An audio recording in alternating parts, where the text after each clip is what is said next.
All right, Charlie, welcome to Living Off Rentals. Thanks, Kirby. Appreciate it. Thanks for having me. Yeah, it's great to have you here.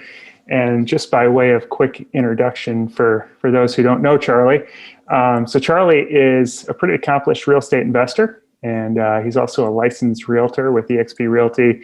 And he's building a team there, and he's done a lot with multifamily and with short-term rentals, and I want to get into all that. And then in his spare time, he's also a active duty captain in the Air Force. So somehow, Good way to put it. yeah, somehow you hold it all together. I don't know if it's with duct tape and twine or what, but I'd love to get into that today. But if you could share a little bit about your background first and kind of how you got into all this. Yeah. So, like you said, active duty Air Force. I've been in about 10 years now. My wife's also active duty. Same career field, so that's made it doable for now. And we kind of got into real estate while we were stationed in Ohio in Dayton. And, I did the whole listen to all the podcasts, read The Rich Dad, Poor Dad, the typical, downward spiral into real estate investing, if you will. And just decided after, a couple Jake and Gino podcasts, listening to some Michael Blanc, that I was going to get into the biggest thing we could at the time. So I was into mutual funds. I liquidated some of those, and we bought 8 apartments. Two quadplexes is our first deal. They were $200 below rent, so below market a door. So I figured even I couldn't screw that up. And then from there, that was in Dayton, Ohio. Yeah. Yeah. Okay. Then we partnered on a 16 unit with another captain. And then also in Dayton, moved to Florida, was out of money. So I went and got my real estate license, and then started helping friends and family, which wasn't my intent. I was going to flip houses, realized I don't like flipping houses. And so then I started helping friends and family, and determined that, wow, even that's fun to me. I didn't think I would enjoy it as much as I do.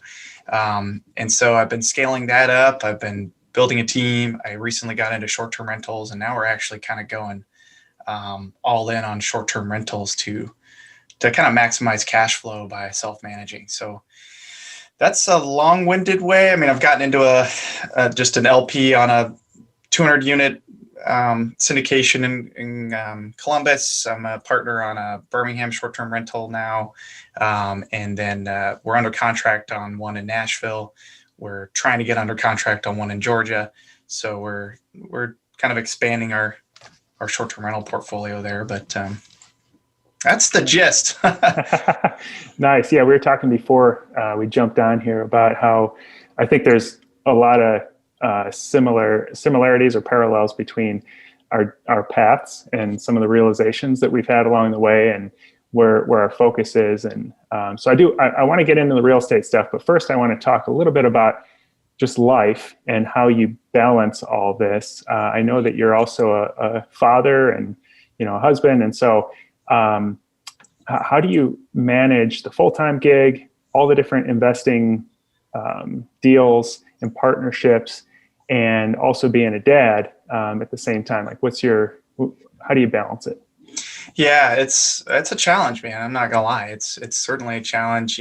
Gary Keller in The One Thing says there's no such thing as work-life balance, right? It's more like you got to work on this thing a lot, and then you got to go do the life stuff a lot, and then you just kind of do whatever you have to do in the moment. I will say my wife is like the best possible real estate partner in the world, right? She lets me run off and do some of these things when necessary, but at the same time, I try and put family first as much as I possibly can, right? In the evenings, it's family time, Mm-hmm. and from pick up kids to kids go to bed, then it's back to work. I work all night. I get up before the sun's up, and I work before they get up. So I will say a few things have helped me out. I use a battle rhythm. Learn from the military, right? We've got certain things that have to happen each day of the week in order to serve my clients and generate new leads and find the new investment properties and then make sure everything's running smoothly. So I have that pulled up on my desktop at all times, and so that's part of what helps me. I follow. So it's similar to like time blocking. It is. It's similar to time blocking. It's more of like, hey, these tasks must get done first. Okay. Then I can work on anything else that I want to. And what are a few of those? Just For example, on Monday mornings, I check my Airbnb calendar, make sure everything's synced up correctly. I make sure I've responded to all messages and set the lock codes and notified my HOA of the new guests coming. I also go and I schedule out Facebook posts for a PCS community I'm building for my local area, help military families move to and from the area. Meant to be kind of a, if you will, an information broker, value add community that if they want to work with me as a realtor, they can, but I don't want anybody to feel like they have to kind of thing. Just one of those, the more value you give out without expectations of receiving anything back, the better you'll just do in life is kind of my belief there. But so that's kind of it. I have another Facebook group I'm growing on another day, the team building and meeting with another investor team. We're buying short-term rentals together. So all those kinds of things. Yeah. So it's like I'm sorry. Just one other thing I'll throw out, just how do I do the realtor thing as well? Yeah. It's interesting. What actually ends up happening a lot is I'll take my family with me. So, so I work a pretty large market all the way from Destin to Panama City Beach. And so if I've got showings in the morning on Saturday in Panama City Beach, guess what? Family's coming with me and we're going to go do something fun in Panama City when I get done. Spring break. So it's a challenge, but you can find ways to balance and make it work. I have a lot of leave to burn, luckily, so I use a lot of leave to go show homes and stuff. But it's the path I'm on right now, and hopefully everything works out the way I'm expecting. And we'll see. By the end of the year, I may be making some different moves, and we'll see how that goes. Yeah, it's a lot of trial and error, I'm sure. And I kind of asked a little bit selfishly because I'm in the same or similar boat, trying to balance, I've got a full-time job as the CFO of a nonprofit, and then also all the real estate investing, and then a couple of young children. And so it's just, it's a constant struggle, but I think that's great advice of time blocking those things weekly that have to get done, that it's like easy to overlook. In that book, The Compound Effect, they talk a lot about if it's simple to do, it's also simple not to do.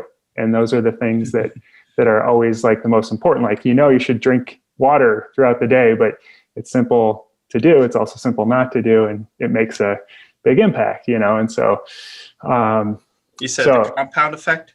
Yeah. Darren Hardy, who, was the editor of Success Magazine for years. He took all the lessons he learned from all these successful people and compiled it into this book called The Compound Effect. And it's basically like these little things that you do on a weekly basis add up to pretty significant results over time. So, and it sounds like that's kind of part of the process of what you're doing. So that's interesting. I appreciate that.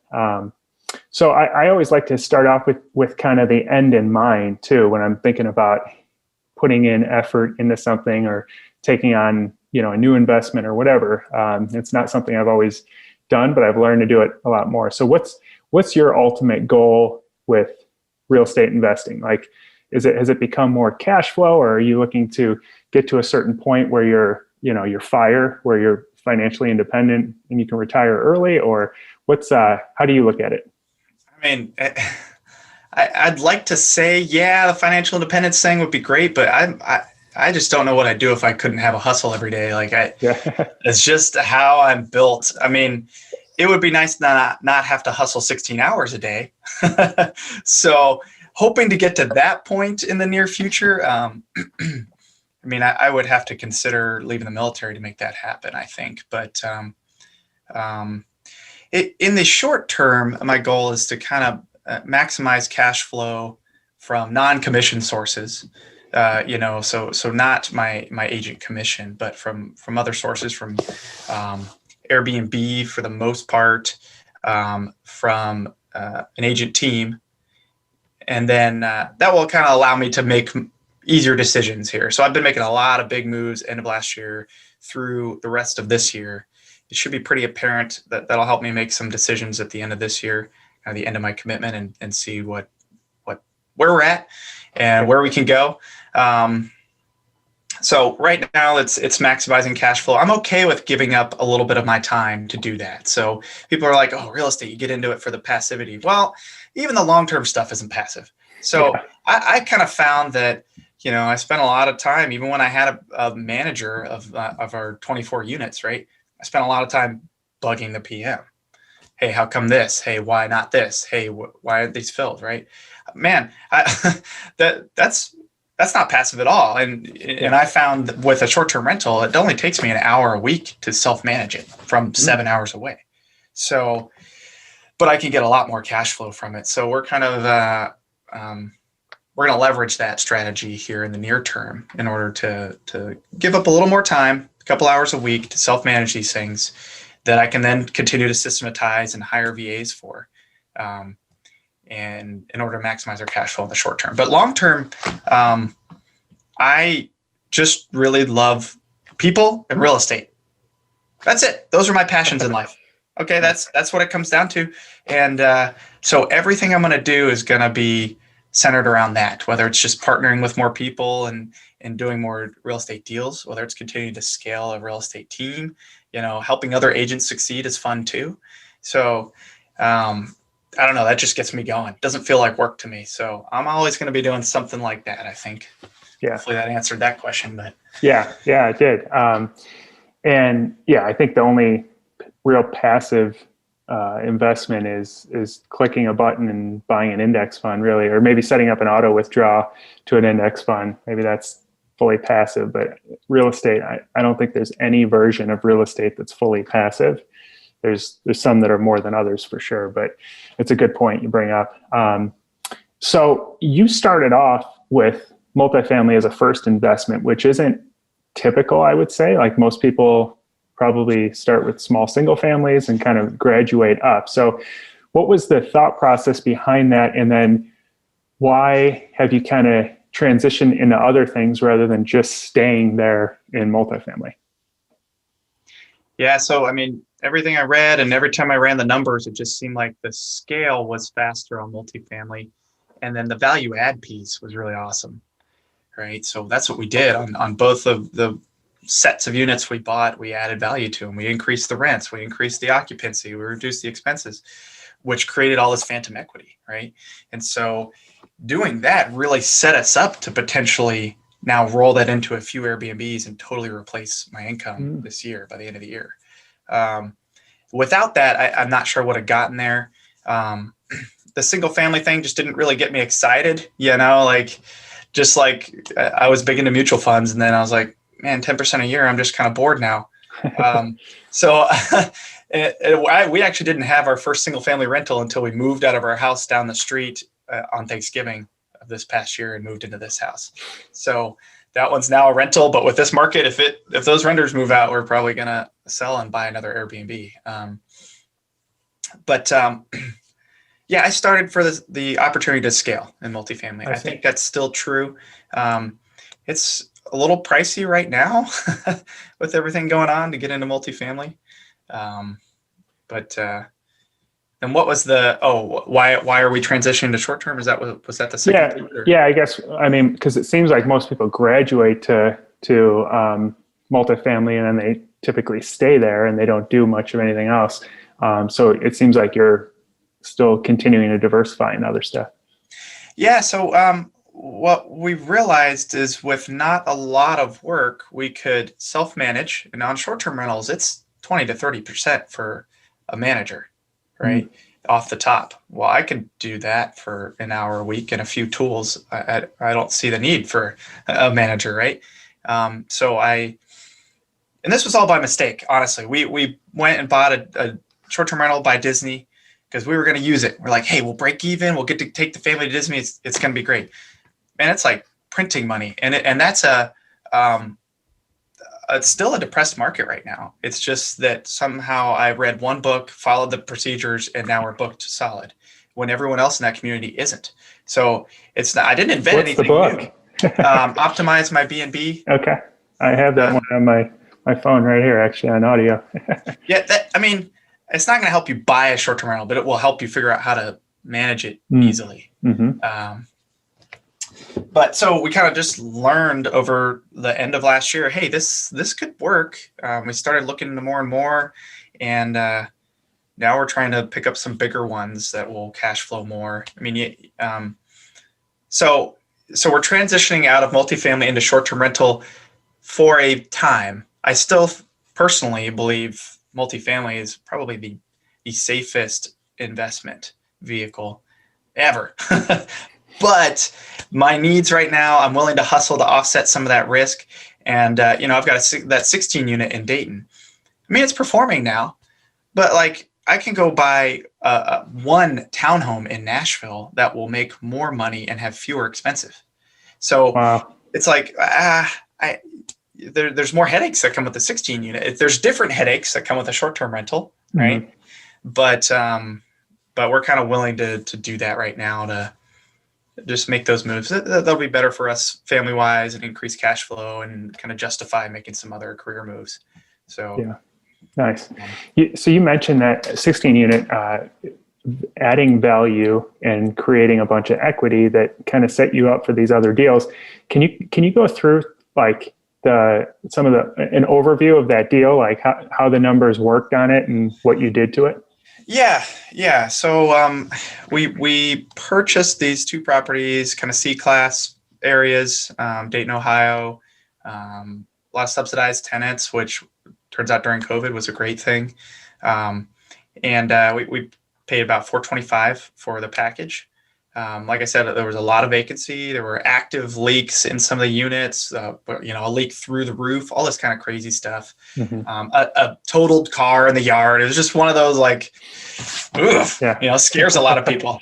I was like, nah, we got this. We can do this. So we bought it. We repositioned it. We put, new roof. We put a bunch of CapEx improvements. We turned all the units. And then COVID hit. Right. Yeah. And there was lockdowns in Ohio. So it took us a little while to get past that so that we could actually move tenants in. And now we're almost complete on that. So we're putting it up for sale now. But I mean, it's a weird time to be selling stuff because the price ranges are wild. It's all over the place. But we think we're going to get somewhere around 600 for them. Which we owned them for 2 years. So that's pretty good. That's a pretty good ROI if you look at the actual, IRR, if you want to call it that. But if you just want to look at the just return on your money in 2 years, you're more than doubling, which is crazy, right? Yeah. I'm not going to get that in short-term rentals. I'm going to get cash flow instead. So I see. Yeah.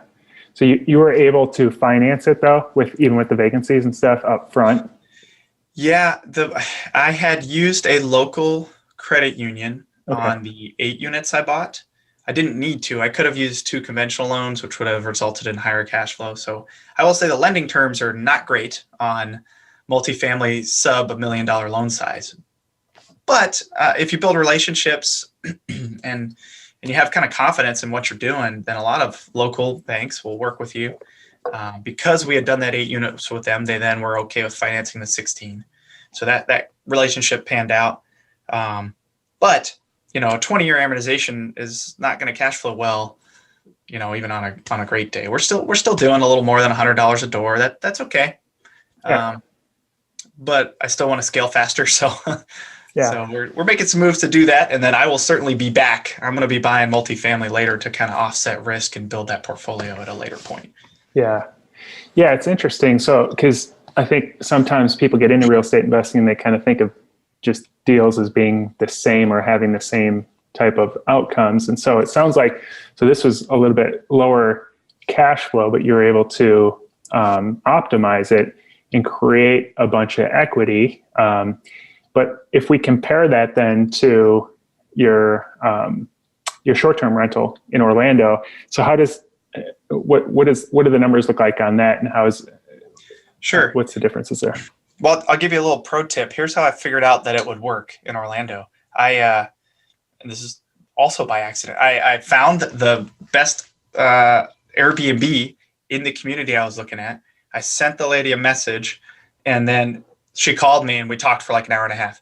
Really? I recently met them last time I was down there, one of the owners, and yeah, she gave me all the gouge, right? She told me how they were doing it. They were out of state, self-managing, and she was like, yeah, we, on a good year, we pull anywhere from 30 to 35,000 gross. I'm like, wait a minute, hold on, back up.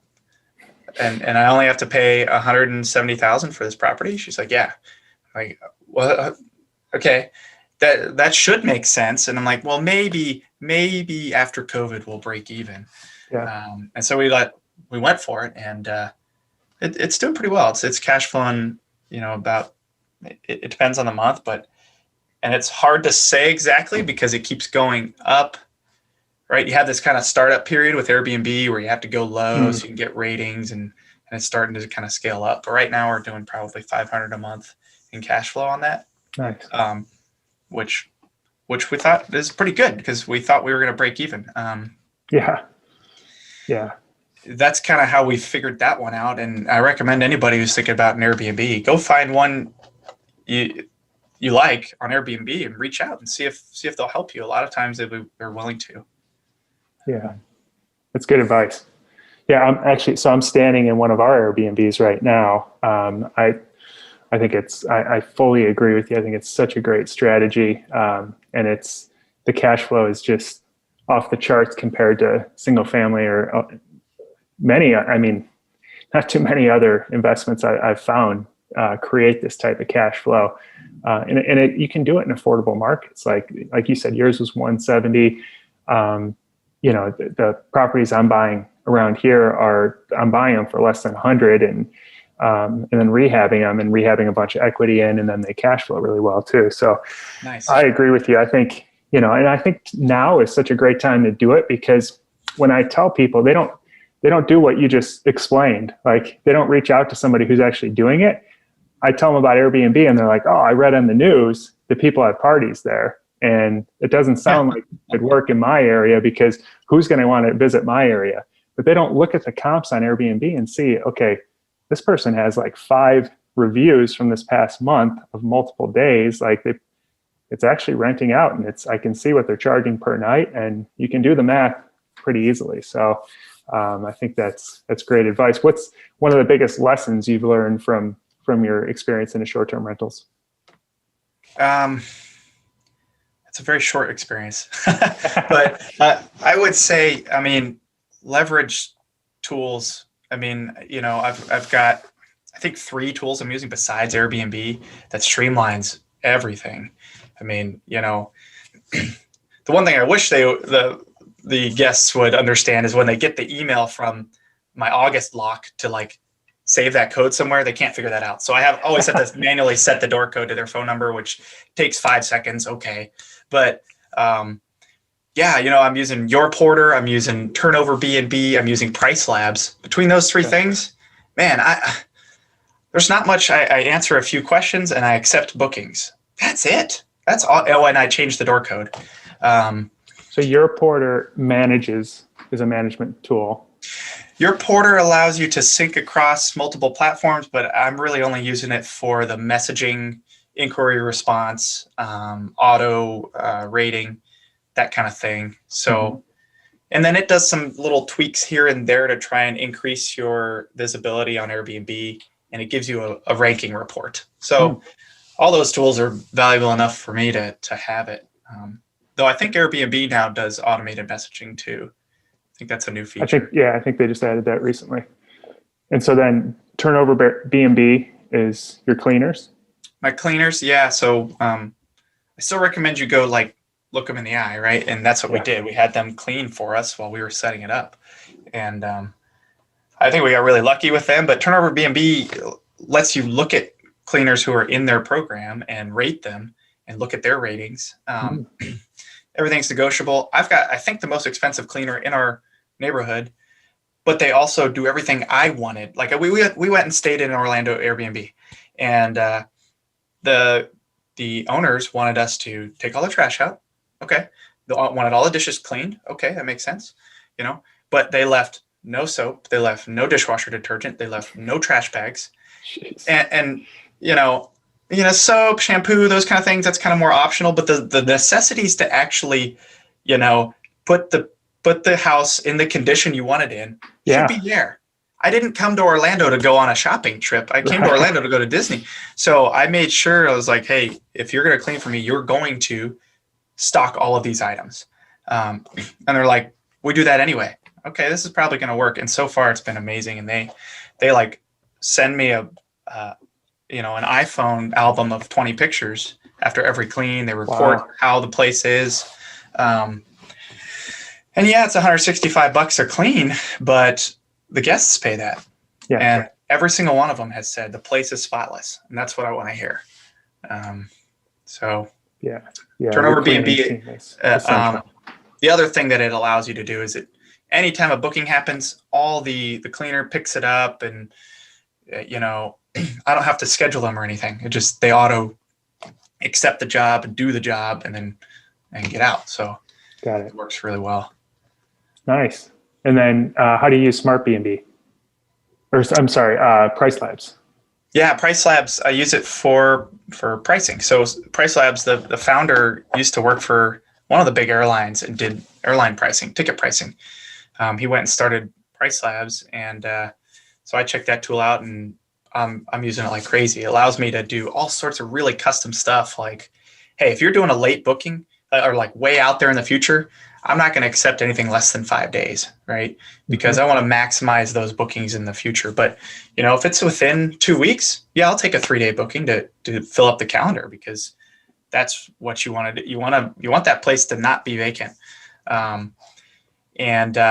It tells you what the prices are for similar units in your markets. You can put your base price, your minimum price, all those things kind of based on that. Allows you to do some kind of smart, dropping of your prices last minute. And it does all that on its own. And then it knows when there's a big event going on that weekend, and it adjusts your prices up accordingly. I started off without that like an idiot. And then, someone got Christmas for like at a really big discount. And I was like, oh man, never again. But it still worked out. But certainly you do not want to be trying to figure that out on your own in a market like Orlando. Big tourism market. You should let the tool do the job for you. It's $20 a month. It is totally worth the price. Yeah, it's funny because we were using Hosty app, which is like a free app, just to get started. And I just went off of it yesterday because we're about to switch over to IGMS, but I took my listings off of it. And what I didn't realize that the pricing remained the same, but I had set some of those rules in there around, over the summer. I had, I think it was 4-day minimum bookings, just like you said, to try to get these bigger chunks out in the distance, then you could fill in around it. And so it removed that. So yesterday we got 2 bookings on Prime Day. One was on Memorial Day in this house, actually, it sleeps 13 people. So it's an expensive house, and they got away with booking a 3-day, instead of being forced, to take one of the days on the front end or back end of Memorial Day, which is going to be harder to book, on its own. So there's all these little tricks, which I think it's smart to invest, because that tool, probably the cost of what I'm going to incur if I have one night open here is I could probably pay for the tool for 1 year, so. Oh yeah. So, but that's great. I appreciate you breaking down how your system is there. So kind of transitioning here to the realty side of things. We were talking, I recently had Shelby Osborne on the podcast, and she is just totally full of energy. She's another crushing it. Army. She was Army captain. I think she just recently got out within the last 2 years. And she has built a really strong realty team in North Carolina. And I asked her the question if she thought that all investors should become realtors as well, because I've seen a lot of investors do this, and it seems like it's paying off for you. So what are your thoughts on that? I think it's only helpful if you're investing locally. Okay.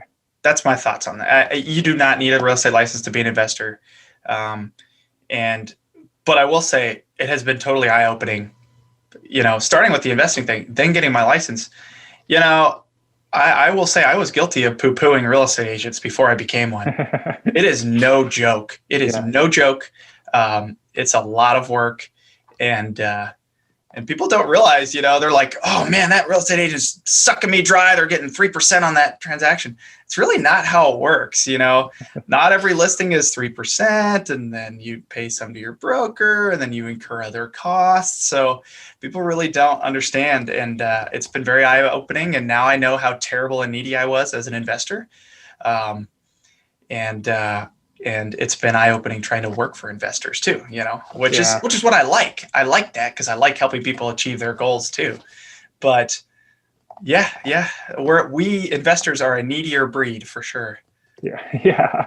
And I think if people paid realtors as they went, they wouldn't complain as much. I think the challenge with being a realtor is that your entire pay is listed right there on the closing statement, and it's taken out of money that people feel like they're entitled to. So it's like this hard pill to swallow for every client at the end. And they're like trying to examine, well, how much work did you actually do here? But if they were paying you every time you went out to the property and every time you met with clients and all that, I think it'd be a different story. So it's a good point.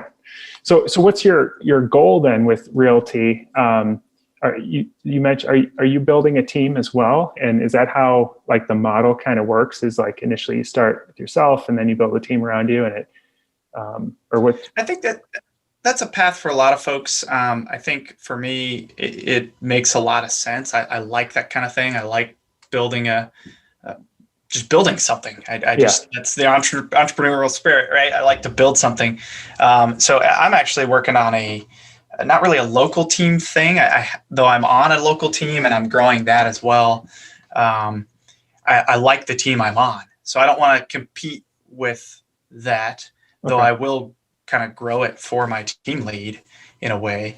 I've got right now more clients than I know what to do with. So, I'm referring it out to other folks on our team, but I'd like to bring some agents in and work that way too. But I'm actually working on kind of a national team where I found, so with eXp Realty, it's cloud-based, right? Mm-hmm. We got rid of the offices, we got rid of all this stuff so the agents could have more value. But there was kind of something missing for newbies. I ended up here because I needed that support for part-timers, right? I needed to be able to get training, tools, support outside of work, right?